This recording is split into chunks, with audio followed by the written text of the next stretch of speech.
If you can't please the face, please the other senses. What does this mean? So, if you know your face needs some work, that doesn't mean to just hyperfixate on it. Maximize the other senses. Smell good, articulate your thoughts well, and master the body language and how you carry and present yourself with your attire and your wardrobe, okay? Everything. Let me give you an example. If it doesn't matter how good looking you are, if you smell bad, people are not even going to get close to you and give you a chance to, express who you are. Secondly, if you yap and interject and respond with the most brain rot, unthoughtful comment, people are going to tune you out the moment they see you, no matter how good looking you are. Maybe on first impression, they'll think, oh, this is a nice person. And then they're going to be like, wow, what a disappointment. Thirdly is your attire.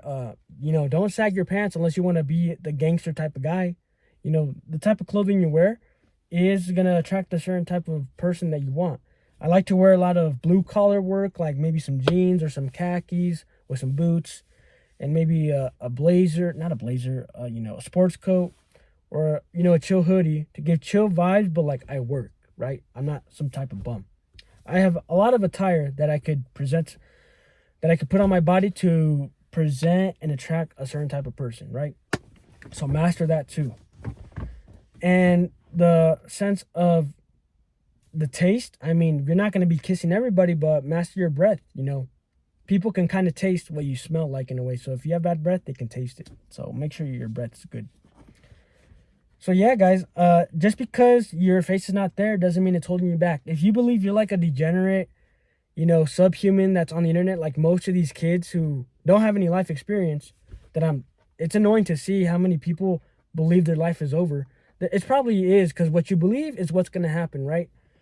Right? I believe that I could get the MARPI and I could fix my nasal breathing. It's happened.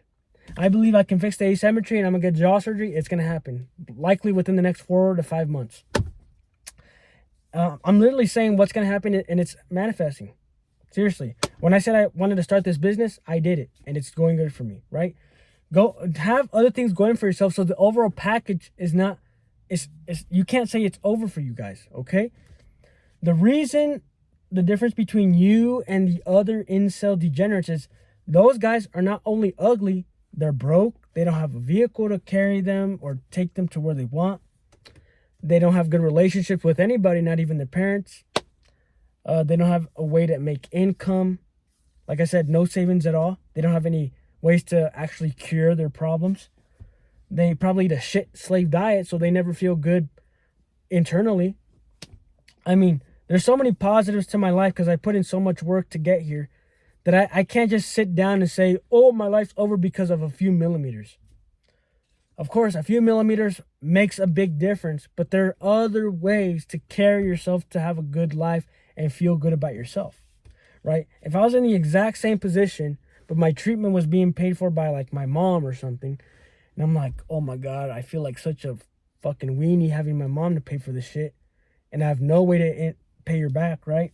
And I have no way to take myself to the appointments, and I have nothing else going for me, and I have a shit body, fat ass body.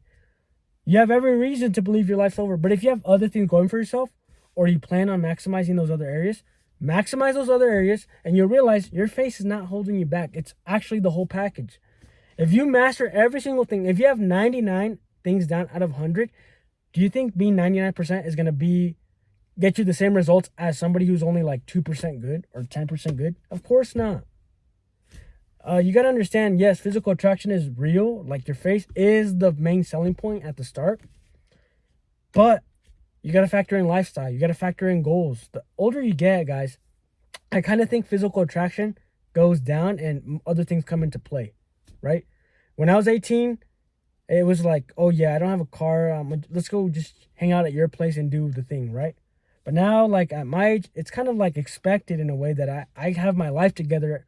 Because if the girls you want to attract or the people you want to attract in your life in general have their life together, they're not going to want to be around somebody who's a bum and doesn't have their shit together, regardless of how you look. So the older you get, there's more ways to add value to yourself. And it's expected that you should.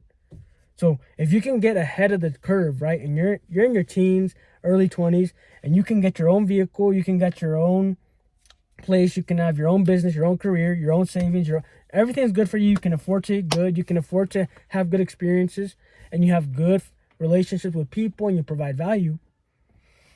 In the meantime, while this is getting fixed up, everything else is good for you. And focus on the good things while this is getting fixed up, right? It's not over. So if you hear somebody say it's over, not only are they ugly and chopped, it's because the rest of their life is wretched. It's cooked. They have nothing else for themselves. So you cannot compare yourselves to them. Both of you might be ugly, but you have everything else, and this other person has everything else that is wrong. So you're not in the same category at all, right? So this is kind of my message to the people who